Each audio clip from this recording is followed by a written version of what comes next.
Ashama harka fuune akkam jirtu daawwattoota keenya oduu qubeessinitti hima oduu waliin addisuu muduutii jalqaba oduu biyya keessaatiin eegalla.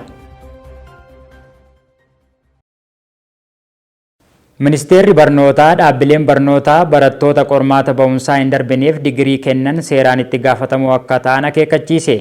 Qormaata ba'insaa bara kana kennameen dhaabbileen barnoota olaanoo mootummaa dhibbeentaa 62 kan dhuunfaa dhibbeentaa 17 dhibbeentaa 50 fi isaa ol fiduun akka darban ministeerichi ibsuun isaanii yaadatama. Dhaabbileen barnootaa qormaata ba'insaa bara 2015 irraa eegalee digirii argachuuf ulaagaa ta'e kana qoramanii hin darbineef digirii kennuun yoo argame tarkaanfiin seeraa irratti fudhatama jechuun itti gaafatamaan hariiroo hawaasaa ministeerichaa obbo Amalawarq Isqeel himan. Barattoonni qormaata ba'insaa hin darbine digirii waliin yoo argaman illee akka ragaa barnootaa sobaatti akka lakkaa'amu dubbatan. Barattoonni qormaata ba'insaa hin darbine amajjii 2016 irraa eegalee galmaa'uun qormaata akka fudhatan ibsan. Barattoonni qorumsa ba'insaa fudhatan 150 ol keessaa barattoonni 61 dhibbeentaa 50 fi isaa ol galmeessuun isaanii kan yaadatamudha.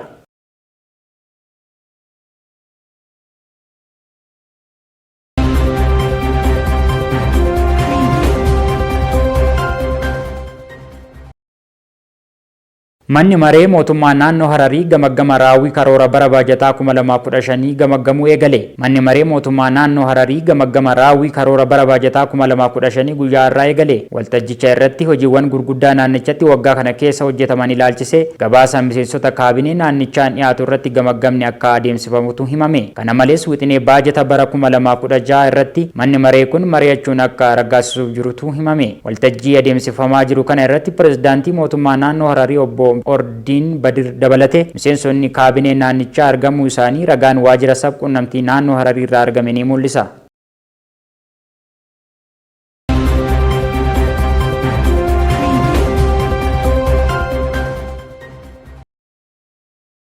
Naannoo Gambeellaatti daangeffamni sa'aatii labsame. Mootummaan naannoo Gambeellaatti haala nageenya yeroo naannichaa ilaalchisuun miseensonni kaabinee naannichaa walgahii ariifachiisaa guyyaa kaleessaa taasisaniin daangeffama sa'aatii naannichatti labsan. Rakkoo nageenyaatti bana naannichatti mudate sababeeffachuun galgala sa'aatii 1 hanga ganama sa'aatii 12tti yeroo hin beekamneef daangeffamni sochii kaa'ame. Kanumaan walqabatee humnoota nageenyaa ramadamaniin alatti daangeffama sa'aatii kaa'ame kanatti konkolaataanis ta'ee namni kamuu socho'uun dhorkaa ta'uu kaabineen naannichaa murtoo dabarse. Akkasumas qaamolee nageenyaan ala meeshaalee waraanaa qabatanii socho'uun akka hin danda'amnes eerame. Hojjettoota mootummaas ta'e dhaabbileen daldalaa tajaajila kennan guyyaa irraa eegalee sochii isaanii idilee akka gaggeessan murtoo dabarse. Boora'uu nageenyaa naannichatti mudate keessatti hooggantootas ta'e qaamoleen biroon hirmaatan itti gaafatamoo akka ta'an beeksisuu isaa ragaan sabquunnamtii naannichaa irraa argame ni mul'isa. Nageenya naannichaa mirkaneessuuf daangeffama sa'aatii kaa'ame kabajuu fi kabachiisuu keessatti kutaaleen hawaasaa itti gaafatamaa socho'uu akka qaban kaabineen naannichaa hubachiise.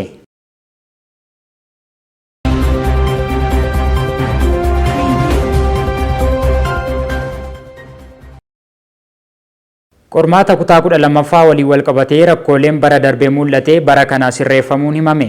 Qormaata biyyoolessaa kutaa 12ffaa waliin walqabatee hanqinoonni adda addaa bara darbee mul'atanii turan bara kana sirreeffamuu isaanii tajaajilli madaallii fi qormaata barnootaa beeksise. Galmeen bara darbee harkaan raawwatamuu isaan walqabatee rakkoo ture furuuf bara kana galmeen toora intarneetii irratti raawwatamuu isaa hojii gaggeessaa olaanaan bulchiinsa tajaajilichaa obbo Wandasan Iyesuus Warq dhaabbata Faanaa Broadcasting Corporationitti himan. Rakkoon ramaddii yuunivarsiitii qophii fi simannaa waliin walqabatee akka ture yaadachiisuun bara kana rakkoon kun furmaata argachuu isaa mirkaneessan. Bara darbe qormaata kanneen qoran qopheessuu dadhabuun rakkoo ijoo ta'uu heeruun bara kana qophiin ga'aan taasifamuu himan. Qormaata biyyoolessaa kutaa 12ffaa bara kana fudhachuuf kan galmaan barattoonni 869 fi 802 keessaa dorgomtoonni adeemsa galmee hin xumurre 1213 galmeen isaanii akka haqame beeksisan. Bara kanas qoramtoonni 667 fi 483 qormaata kana dhuunfaan galgalaa fi sagantaa barnoota fagootiin barattoonni 200 fi 691 akka fudhatan obbo Wandasan himan. Qormaanni kunis marsaa lamaan yuunivarsiitiiwwan mootummaatti akka kennamu hubachiisan.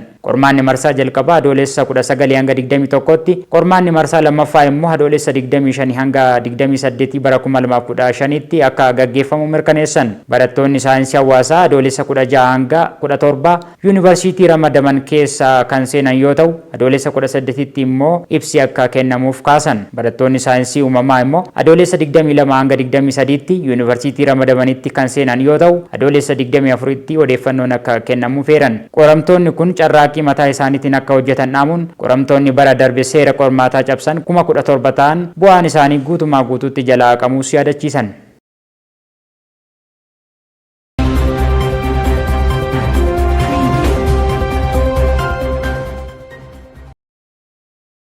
Yuunivarsiitiin Finfinnee barattoota isaa dameewwan adda addaatiin barsiisaa ture eebbisiisaa jira. Yuunivarsiitiin Finfinnee bara kana barattoota isaa marsaa 73ffaaf eebbisiisaa kan jiru yoo ta'u, guyyaa har'aa kana barattoota isaa lakkoofsi isaanii 8,868 ta'an kanneen dameewwan adda addaatiin barsiisaa ture galma barkumeetti eebbisiisaa jira. Sirna eebbaa kana irratti pirezidaantii Saahilewarq Zawudee, itti aanaa ministeera muummee fi ministeera dhimma alaa obbo Dammaqee Mokonnoonii fi qondaaltonnii fi keessummoonni biroon hirmaataniiru. Walumaa galatti barattoota har'a eebbifaman keessaa 35 dubartoota ta'uu isaatu himame. Yuunivarsiitichi mooraa isaa 18 keessatti barattoota isaa gosa barnootaa adda addaa 276 barsiisaa ture guyyaa har'aa eebbisiisaa jira.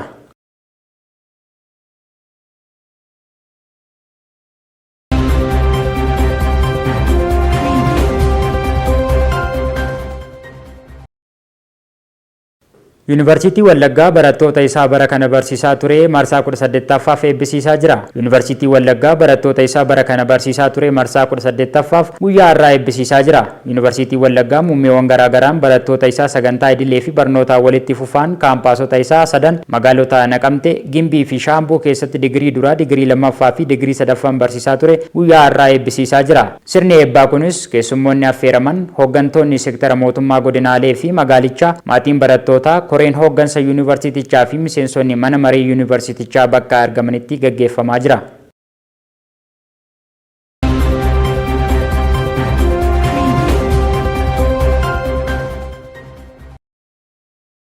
Yuunivarsiitiin Diillaa barattoota muummeewwan garaagaraan barsiisaa ture kanneen lakkoofsi isaanii 1,890 ta'an bakka itti gaafatamtuun ministeera magaalaa fi bu'uuraalee aadde Caaltuu isaanii argamanitti eebbisiisaa jira. Yuunivarsiitii kana irraa barnoota digirii sadaffaan namoota guyyaa irraa eebbifaman lamaaf ministeera magaalaa fi misooma bu'uuraalee kan ta'an aadde Caaltuu isaanii irraa badhaasni kennameefii jira. Yuunivarsiitii kana keessa muummeewwan afaan Oromoo, afaan Geediyoo fi gaazexeessummaan barattoonni bara kana eebbifaman guutumaan guutuutti qormaata bahinsaa yuunivarsiitii bara kana kenname darbuu isaanii yuunivarsiitichi sirna eebbaa guyyaa har'aa kana irratti beeksise.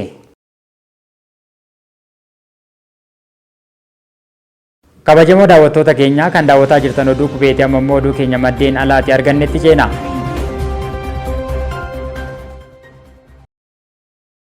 Kooriyaan kaabaa misaayilota fageenya gabaabaa 2 furguggiste. Kooriyaan kaabaa guyyaa kaleessaa misaayilota fageenya gabaabaa 2 kan furguggiste yoo ta'u, dhimma kana irratti xiinxaltoonni Si'ool tokko tokko yaada kennaniin akka jedhanitti dooniin niwukilaraa kan tarsiimoo of eeggannoof bishaan jala deemtuu fi kan Ameerikaa sa'aatii muraasa dura magaalaa buufata doonii Kooriyaa kibbaa keessa buufatte irratti balaa dhoksaan gaggeeffamuuf ta'uu danda'a jedhan. Misaayilonni pilaastikii fageenya gabaabaa lamaan kunneen naannoo sunaan kan magaalaa Piyongiyaangitti dhiyeenya qabu irraa kan dhukaafaman ta'uu isaanii hooggantoonni waliinii kan Kooriyaa kibbaa himan. Misaayilonni kunneen gara kiiloomeetira 550 kan imalan yoo ta'u, bishaan gara sulula Kooriyaa bahaatti faca'uu isaanii ibse. Furguggifamuun misaayilaa kun fudhatama kan hin qabne ta'uu kan himan ministeerri ittisaa Jaappaan, ministeerri haajaa alaa isaanis kana ilaalchisee mormii qabaachuu isaanii himan. Kooriyaan kaabaa torban hedduudhaaf doonii bishaan jalaa niwukilaraa baatu kan Ameerikaa akka hin qubanne akeekkachiisaa turte. Dooniin kun kan misaayila pilaastik Trident 2 jedhamu 20 fe'uu dandeessuu fi misaayila niwukilaraa kiiloomeetira 12,000 deemuu danda'u fe'attee jirtis jedhame. Daawwattoota keenyaa kan daawwataa turtan oduu qubeetii oduu kan isinitti mi'aan Addisuu Muluutii qophiilee keenyaaf waliin turtii gaarii.